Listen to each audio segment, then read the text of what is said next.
13 WMAZ Morning starts now. Well, good Wednesday morning, Central Georgia. The same summertime pattern persists, except we have cooler temperatures and rainy conditions. I'll have a look at your forecast that's coming up. And it's been a few months since an Atlanta officer shot and killed a Warner Robins man. His family still left with questions. What the GBI is saying about the investigation. Plus, the deputy shortage continues to impact the Bibb County Sheriff's Office, the number of workers they need, and what recruiters are looking for. And the cost of goods is impacting many families. What program is providing some relief for families by making sure many kids are fed? Well, good morning. Happy Wednesday. You are looking live over a great start to the day right now in downtown Macon. The time 6:31 on this August 24th. I'm Caitlin Heck. And I am Wanye Reese. We are just burning through this month. A week from today, we'll basically be just about done with the month of August. I am okay with that because as soon as we get into September, hopefully those temperatures will start going back down, Taylor. And hopefully we start to get one of those fall cold fronts. Ooh, I cannot wait for those temperatures to just come through. And what does that mean also? Sweater weather, and then also football season. We were just talking about that. So a lot of good things coming with the month of September. That starts a week from today. But right now we're still stuck in August and still stuck in that same summertime pattern, but a little bit cooler and more rainy. Right now in downtown Macon, getting a little bit more bright, but still very cloudy outside. Temperatures are in those low 70s with sprinkles off and on in downtown. Here's a live look at the radar, and all the widespread rain we saw earlier this morning is kind of dying down, but still tracking to the east. And what you can see is maybe some yellows popping up on this radar just in Washington and Hancock counties. That's bringing some moderate downpours, but most of this will be light this morning. Temperatures in the 70s with dew point temperatures also in the 70s, so we may see some light fog as well anywhere in our northeastern counties. Coming up in a few minutes, I'm going to break down the full forecast that gives you a look at today and the next 7 days. Thank you, Taylor. Right now, 12 people face charges in an alleged drug trafficking operation centered in Milledgeville. The U.S. Attorney's Office here in Macon revealed the federal indictment yesterday. 10 of the people charged are from Milledgeville, 2 from Atlanta. They are accused of participating in the dealing of meth, fentanyl, heroin, cocaine, and marijuana. Federal agents also seized guns when they carried out search warrants this year and last year. All 12 are charged with conspiracy to distribute controlled substances. Several also face gun charges. If convicted, they each face a maximum sentence of life in prison and a $10 million fine. Well, this morning, a Central Georgia family continues to look for answers more than 3 months after an Atlanta police officer shot and killed their loved one. Rogers Caruzi died in May after the shooting in Atlanta. GBI report says Atlanta officer Lawrence Howland approached the Houston County native after someone accused him of odd behavior and complained that he followed someone inside of a restaurant. Reports say the 2 men fought. Then Caruzi attempted to take the officer's weapon and the officer shot him. Caruzi later died at Atlanta hospital. His family says the GBI promised updates, but they haven't gotten any.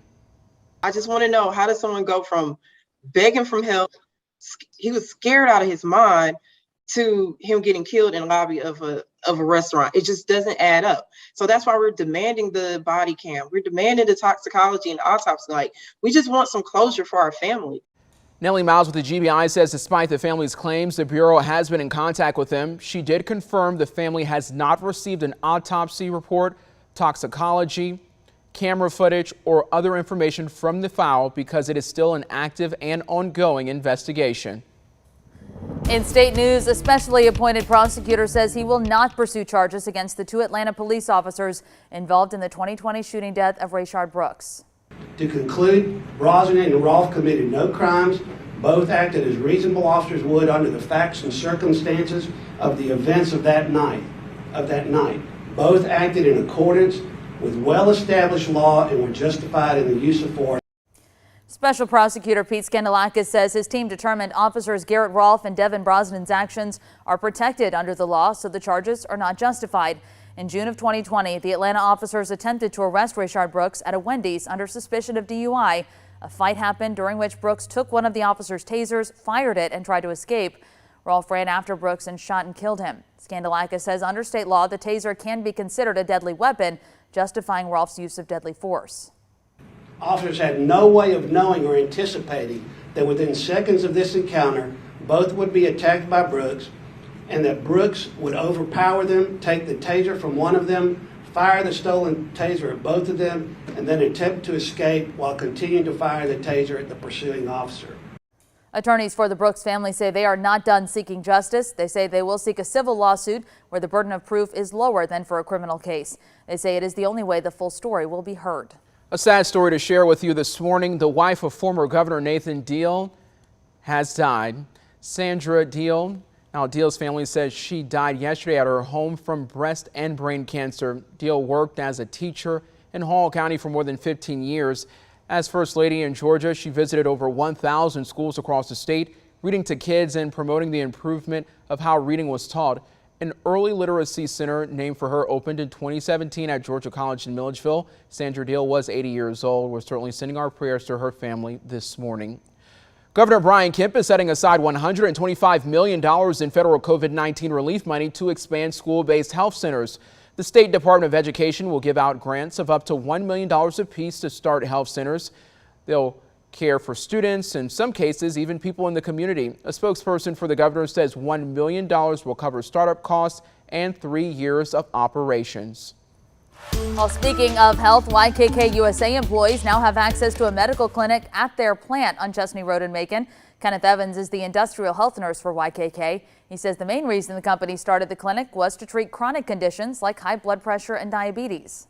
Especially at an earlier age, if you do not treat that condition, then you're running the risk of a stroke or heart attack that's going to put you out of work earlier in life.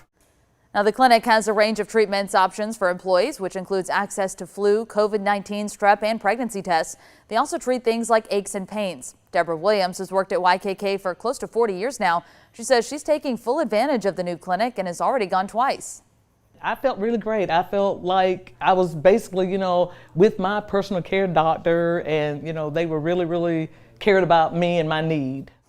Good to see that's helping people. The services are free for employees. The clinic's open from 8 to 4:30, 2 days a week. YKK USA is a manufacturing company that creates zippers and employs about 700 people at their Macon site. Well, it is a problem that continues to impact some employers across the country, worker shortages. The Bibb County Sheriff's Office, no exception. That's right. Sergeant Clay Williams says they're still short by at least 150 deputies. They were also down 150 deputies last year based on a report from our partners with Mercer Center for Collaborative Journalism. In 2019, we told you that they were down 100. Well, then a few months ago, Macon-Bibb Mayor Lester Miller said they would hire any qualified person who wanted to be a deputy. So here's what recruiters look for. Can I see an applicant, myself or her or other deputies that I think very highly of in the agency? That's the goal for the future, is to find people like us that can take this agency into the future. Well, if you want to work with them, first you'll have to pre-apply on the Sheriff's Office website. We'll have a link to that in this story on our website at 13wmaz.com. After that, you'll move on to a formal interview round. Now, eventually, you will have to do a polygraph test before you're selected to be a deputy. Starting pay is around $38,000. Well, sporting events in Peach County getting safety updates, the rules you'll now need to follow at games. Plus, Tesla has decided to invest in Buc-ee's in Houston County. We'll tell you about new charging stations popping up there.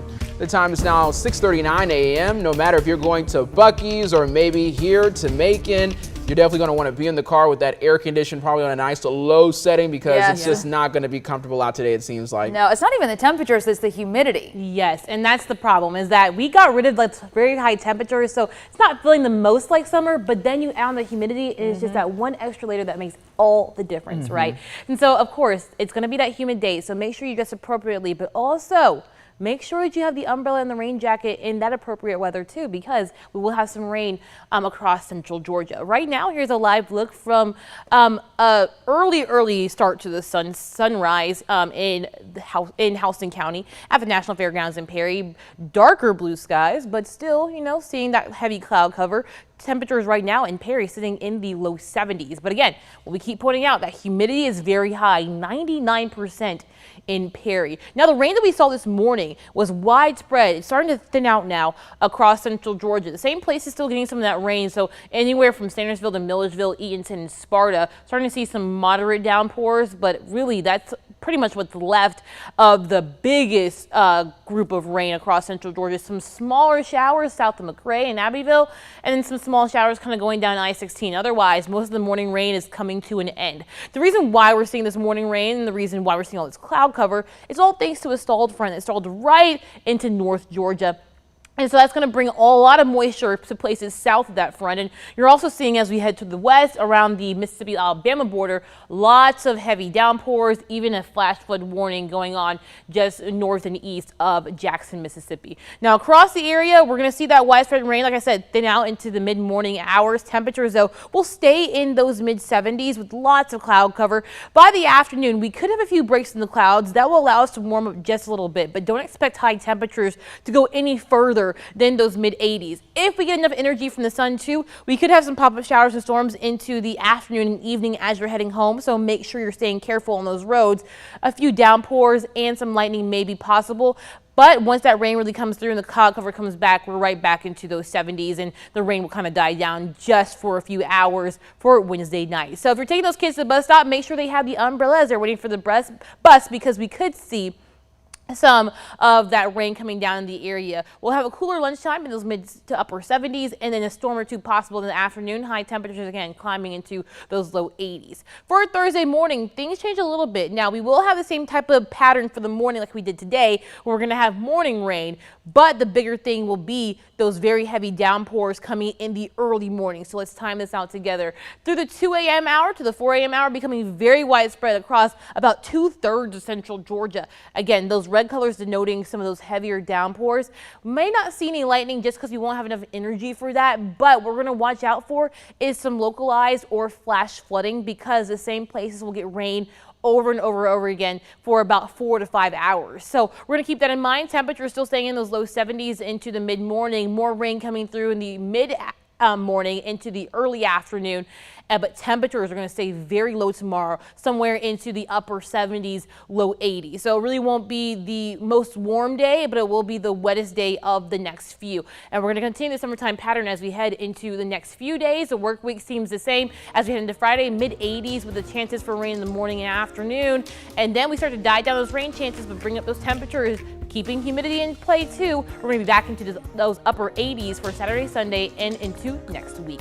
We're back after the break.